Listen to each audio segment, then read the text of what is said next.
Apa kabar semuanya? Semoga dalam keadaan baik. Ini channel saya udah vakumnya cukup lama sekali, berbulan-bulan. Sebenarnya saya bukan berhenti mengonten atau membahas sesuatu yang berkaitan dengan Polandia ataupun yang berkaitan dengan asal saya dulu di Batam. Karena masih saja komentar-komentar terbaru itu yang berkaitannya dengan video-video yang saya buat dulu ketika di Batam. Melihat di tahun 2023 ini, sepertinya untuk akses ke luar negeri, khususnya negara Eropa, Polandia ini sudah banyak peminatnya. Saya mendapati info dari beberapa agensi yang ada di Indonesia, bahkan dari agensi saya dulu berangkat ke Polandia. Peminat untuk teman-teman yang di Indonesia ingin berangkat ke Eropa, ke Polandia, itu semakin banyak. Dan teman-teman yang baru tiba di Polandia, yang baru join, dan mungkin kita jumpa karena mereka mungkin join beberapa bulan dan pindah dan jumpa di tempat kerjaan saya, yang itu mereka baru di Polandia gitu, baru 1 bulan, baru 2 bulan gitu.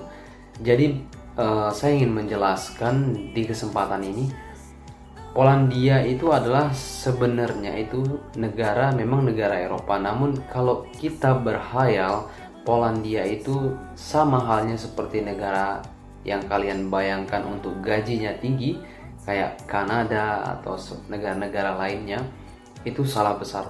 Memang negara Polandia itu adalah Eropa gitu, daerah Eropa, namun gajinya itu kita nggak bisa setarakan dengan Eropa lainnya. Bahkan kita pun tidak bisa mengimbangi untuk negara seperti Korea, Jepang, kita nggak bisa mengimbangi, kita masih kalah jauh di bawah. Bahkan di Polandia ini sistemnya itu sama seperti negara lainnya, kita itu digaji per jam. Jadi kita nggak punya gaji bulanan, kita nggak punya gaji seperti Indonesia UMR, UMK, kita nggak punya, kita hanya punya gaji per jam. Dan rentan risiko di Polandia ini pengurangan atau pemecatan, sangat rentan sekali, itu bermusim.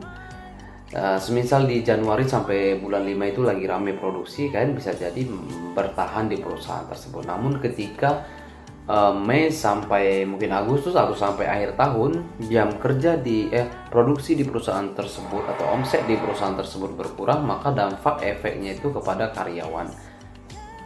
Ya, kita bisa saja di PHK dari perusahaan tersebut. Dan tidak heran teman-teman yang di Polandia ini keluar masuk perusahaan yang baru gitu, masuk perusahaan yang A, nanti keluar masuk perusahaan B. Bahkan ada yang semisal di perusahaan A ini lagi sepi, dia keluar masuk perusahaan B, nanti perusahaan A ini lagi rame, dia balik lagi. Itu tidak masalah selagi nama kalian terjaga baik oleh agensinya. Karena kita di Polandia ini rata-rata bekerja di bawah naungan agensi. Kita bekerja itu bukan di bawah naungan perusahaan, kita hanya sekedar kerja di perusahaan tersebut, tapi naungan kita di bawah agensi. Karena seperti yang kita tahu, Polandia ini semua dirangkul oleh agensi, bukan secara personal oleh perusahaan tersebut. Meskipun ada beberapa teman yang direkrut oleh perusahaan langsung. Lalu bagaimana Bang untuk biaya ke Polandia? Saya sebenarnya sering banget membahas tentang biaya. Namun untuk biaya di Polandia ini, maksudnya untuk biaya yang di Indonesia ya, yang keberangkatan Indonesia ke Polandia, itu bervariasi tergantung oleh agensinya. Dan sangat sayang sekali sebenarnya pemerintah kita itu tidak mengatur atau tidak membackup atau tidak mengawasi biaya keberangkatan para PMI ke luar negeri. Ini sangat sayang sekali gitu. Jadi tidak ada peran di mana pemerintah kita itu untuk mengatur, memang benar-benar mengatur untuk benar-benar membuat rules bagaimana cara keberangkatan ke Polandia. Saya belum menjumpai dan saya belum mendengar. Mungkin ada, saya pernah baca ada peraturan dari pemerintah yang bersangkutan ketenaga kerjaan luar negeri, namun tidak diterapkan gitu, seperti tidak diterapkan di lapangan. Karena kenapa? Contohnya saya menghabiskan biaya ke Polandia itu sekitar 35 juta, itu dari proses 0 sampai itu terakhir, dan bahkan sudah include dengan medical check up-nya. Namun teman saya yang keberangkatannya ke Polandia, tibanya sama, tempat kerjanya sama, gajinya sama di Polandia, namun ketika kita berbicara tentang biaya keberangkatan ke Polandia jauh berbeda. Saya menghabiskan 35 juta, ketika dia aku tanya itu menghabiskan antara 50 sampai 70 juta. 2 kali lipat. Sangat tinggi sekali. Bahkan ada yang hampir sampai 100-an juta. Ini sangat disayang sekali ya. karena mungkin kurangnya pengetahuan teman-teman, kurangnya galian informasi, kurangnya riset dulu tentang job ini ke negara ini, dan karena keinginan besar ingin ke Eropa, ya udah oke lah, ambil gitu, daftar gitu. Dan kebanyakan di Indonesia itu saya perhatikan teman-teman itu berangkat ke Polandia itu tidak melalui langsung ke perusahaan atau PT-nya atau agensinya di Indonesia. Mereka melalui sponsor. Seperti contohnya, ini PT tersebut punya kenalan dan orang lain, dan orang lain dianggap sponsor ketika dia merekrut kandidat. Jadi sebenarnya itu dia membayarnya itu bukan membayar yang uang telah ditetapkan oleh agensi tersebut. Contohnya agensi tersebut menetapkan uang biayanya itu sekitar 35 juta. Namun karena kalian melalui sponsor, maka sponsor menetapkan harga kalian itu antara 40 sampai 60 juta. Ini dijadikan lahan bisnis untuk oknum-oknum yang tidak memikirkan bagaimana keuangan kita yang ingin berangkat, yang kita ingin merubah ekonomi kita. Dan bahkan mereka tidak tahu pendapatan di Polandia, mereka tidak bisa mengkalkulasi berapa pendapatan di Polandia, berapa yang bisa kita tabungan di Polandia. Mereka tidak tahu, yang mereka tahu hanya merekrut di Indonesia dan mengambil keuntungan dari perputaran bisnis tersebut. Ini sangat disayang sekali di Indonesia, sering terjadi seperti ini. Kemudian untuk masalah gaji di Polandia bagaimana? Untuk masalah gaji di Polandia sama seperti yang saya jelaskan, untuk biaya di keberangkatan ke Polandia sendiri bervariasi. Kenapa saya katakan demikian? Memang ada peraturan pemerintah setiap tahunnya itu naik. Ya benar, itu dari pemerintahnya.